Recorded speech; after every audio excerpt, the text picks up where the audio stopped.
we have returned with the album of August 17th.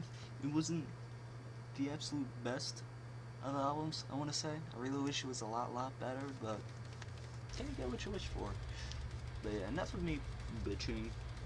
Just, you're not here for that. That's not what the title says. It's not here to listen to this guy bitch all day. But you get the point. Alright, first one on the list is Get Stokes Washington Street.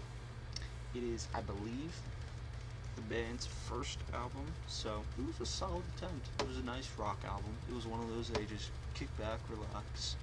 Maybe, I don't know, maybe some stoner guy may listen to it like, this is awesome. I don't fucking know. It was a really good album. I liked it. I liked it a lot. I mean, I'd buy it, but I don't know about really liked it so much that I'd buy it, but you know what I mean. It was solid. I'd listen to it again. Next one is Cries of the Captives, Imperialists. This is the complete opposite of Washington Street. It's just blowing deathcore out the ass. It's really hardcore. It was just, it was raw, it was brutal. And I've talked with the band over Facebook. You could probably go rate it right now if you want to. They said that their full-length album, which they're working on now, blows this one out of the water. So I was like, you better be right. Or else there's going to be a lot of unhappy people. Alright, third one. I know that name, but trust me, it's quite good. While they called it horror metal, I listen to I hear the word horror metal. I hear the words. Words. Words, horror metal. And I just think normal metal, because technically all metal is horror, and this is how my brain works, because a lot of metal is just dark themed, so, I don't know, I just call it metal, that's just me, but it was really solid. It had plenty of good tracks. By plenty, I mean like 3 out of the 5 that were on there. The other 2 were meh, but they were still really good. One of them I bought, because, yes, I do not believe it's up for, like, I don't even think it's released yet. I think I pre-ordered the song. I don't know. I'm really tired. Next one is 1 in 5's Hold On. It is their first album, and it is out on SoundCloud. I believe it is. But yes, it is a very nice rock album.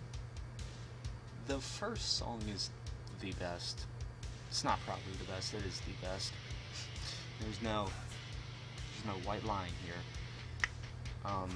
It was very sad that, not sad as in pathetic, I mean like actually sad that the rest of the songs weren't as good as the first one, because it always sucks when the first song is always like the peak of the album, because then it just, I don't want to say like tanks the rest of the album, but it's just not as good. That always sucks. Next one didn't do that though. Soul Nerves The Dying Light is the first full-length album by Soul Nerve. I was told about this over Twitter, about being a melodic thrash metal. I hear melodic metal and I'm like, alright, I'll go with it, but I may not always like it. It's like opera metal, symphonic, melodic on like my bottom 3. I hate opera metal so much. I don't know how people like it. That's just me. Soul Nerve was actually, in my brain, thrash, metalcore, and melodic. That's a very, very odd combo, I know. Trust me when I say it sounds really, really good, to me at least. It sounded fantastic. They made the perfect combination, and it just worked out very, very well. It made some very nice songs. It's out on Bandcamp. It's out on their Bandcamp, of course. And of course, the link will be below in the description along with all of these albums and my reviews for them on my review site. Next one is Free Ride's Venture. This is a Croatian band. Is that how you say Croatian? I think so. It is another metal album. I forget the exact genre. I want to say metalcore. Not quite sure. I forget. I'm really tired again. Sorry. But it was really, really good. It's on YouTube. So you can go check it out now. Just type in Free Ride Venture. I'm sure you'll get at least one song from it. It was very, very good. It had a lot of nice beats, nice rhythm, had nice vocals, drums, guitars, the whole 9 yards. It had everything. Although it didn't make me shit my pants. So there's that. And then the last one, Digital Life's Nemesis. It didn't really fascinate me. It's like techno metal. It's not as techno on the scale of Korn's that have the totality. That's on a scale completely different. But this was more metal than techno. It was techno infused metal, but it was more metal than techno, which I was very thankful for, because it made it sound a lot better in my opinion than what it could have probably been. Just explosions of eardrums across the nation as people heard the techno. It's Alright, on to the elimination. I'm sure you can tell which one's first off the list. Yeah, I just said that. Next one off the list is Washington Street. It was a good rock album. I know, I said it. All these are good. I will never do a negative review because nobody wants that. Nobody wants to like walk in and go like the Alestorm. I don't know, the Alestorm album. It's just nobody wants to walk in and go, I'm gonna hear about Alestorm. They've been good. And I just want to hear it was shit. I hate it. It was disgusting. And that's an ad, and I will mute that. But yeah, nobody wants to come in and see a negative review. Nobody wants that, especially when it's about a good band. So yeah, that's what you'll get out of me. Next one off is Hold On. Again, the first track, when it's the best, and the album doesn't do well for itself. It really doesn't. It's good in the beginning, of course, because the first track is the best. Of course, it's good in the beginning, but the rest is could be a lot better. Next one, Imperialist. It definitely could use some work, but like I said, the band promises that their full length will blow this one out the water, quote unquote. So hopefully.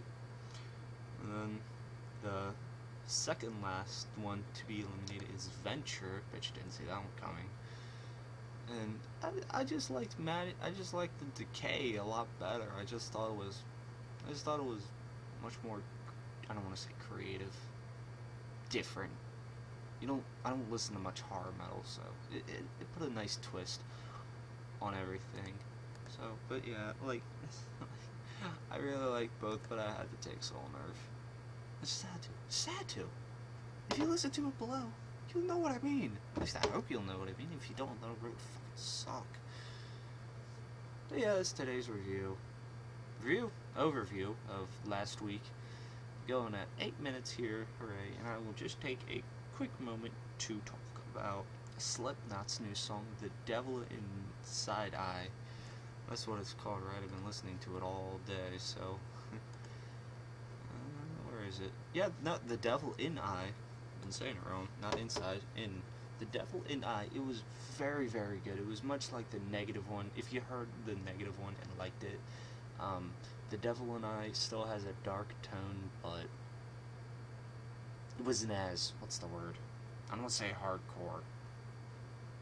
It wasn't as intense as the negative one. You know what I mean by that? If you heard the negative one, I think you know what I mean.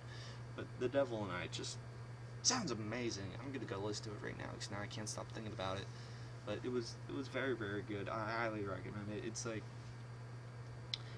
Slipknot, like with this album, people have been, that's the humidifier going off. I don't know if you can hear that, but people have been looking forward to this thing for years. I know I have. I got into Slipknot like near the end of, actually at the end of 2008 when All Hocus Con was released. I was really sad, but now they're back together. At least most of them are. I don't mean Paul Gray, rest in peace. I mean Joey Jordison left the band, so I'm a little sad about that. But yeah, after Slipknot, it's like Mudvayne that when they get back together, I will just shit my pants, and you'll be able to tell that. I will probably make that the album of the year, just because, yes. But after that, it's just Metallica, hopefully returning to the olden days, the good days. I don't know, like, I don't know if you like their current music. I personally don't. I just, I just like their older shit better, you know? I remember watching something, the singer said, "Oh, I stopped making these albums, stopped making the thrash albums because that's when I was drinking." Some guys started to say, "You should continue drinking," and I laughed my ass off. But anyway, yes, go check out The Dying Light. Again, links are in the description as always, and I will see you next week. Have a good day, everyone.